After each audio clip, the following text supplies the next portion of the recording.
భావోద్వేగానికి గురైన లగచర్ల రైతులు, సొంతూరు చేరుకున్నటువంటి రైతులు కంది జైలు నుంచి శుక్రవారం విడుదల. తీవ్ర ఉద్వేగంతో కుటుంబ సభ్యుల కన్నీళ్లు. ఒక్కసారి వాళ్ళ ఫోటోలు చూస్తే రేవంత్ రెడ్డి గుర్తుపెట్టుకో, ఇవన్నీ వాళ్ళకు గుర్తే ఉంటాయి. ఇక చూడు,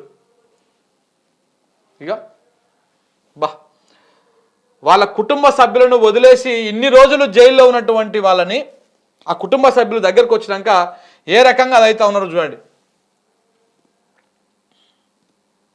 ఇక ఈ అబ్బాయి ఆ రోజు నాతో మాట్లాడాడు కూడా.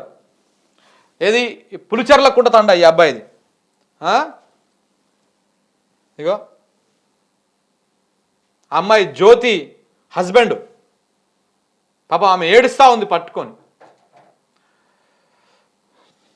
ఏడవడం కాదు, రేవంత్ రెడ్డిని గద్దె దింపాలి.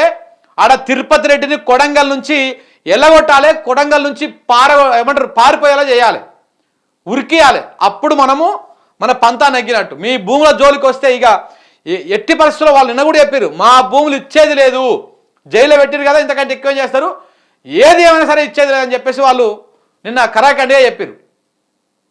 తెలంగాణ సమాజం మొత్తం మీ వెనకాల ఉంటుంది. రైతులారా, మీరు అస్సలు అధైర్యపడొద్దు. ఈ 5 గ్రామాల రైతులు అస్సలు అధైర్యపడొద్దు. తెలంగాణ సమాజం మొత్తం మీ వెనకాల ఉంటుంది. మీ భూములను ఎవరికి ఇవ్వద్దు, ఇవ్వాల్సినటువంటి అవసరం కూడా లేదు. ఏం చేస్తారో చూద్దాము, ఎట్లా జరుగుతుందో చూద్దాం. ఇగో పాపం ఆ తల్లి పొడతో ఉన్నది, నిన్న పట్టుకొని ఏడుస్తూ ఉన్నది భర్తను పట్టుకొని. వీళ్ళ ఏడుపులు ఇటుగానే పోవు రేవంత్ రెడ్డి, గుర్తుపెట్టుకో.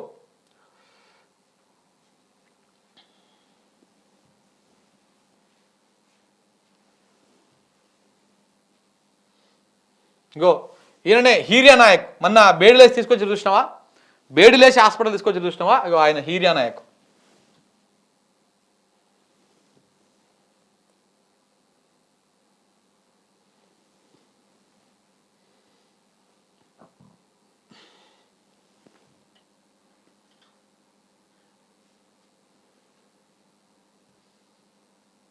నిజంగా కూడా వాళ్ళకు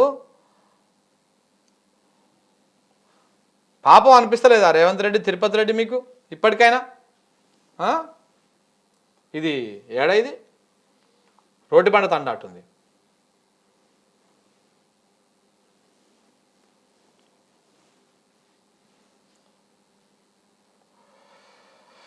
రోడ్డు పంట తండ. సో ఈ రకంగా రేవంత్ రెడ్డి ఇట్లా రైతులను ఇబ్బంది పెట్టిర్రు. 100% వాళ్ళు ఎట్లా బుద్ధి చెప్పాలో అట్లా బుద్ధి చెప్తారు, దాంట్లో ఎలాంటి డౌట్ లేదు.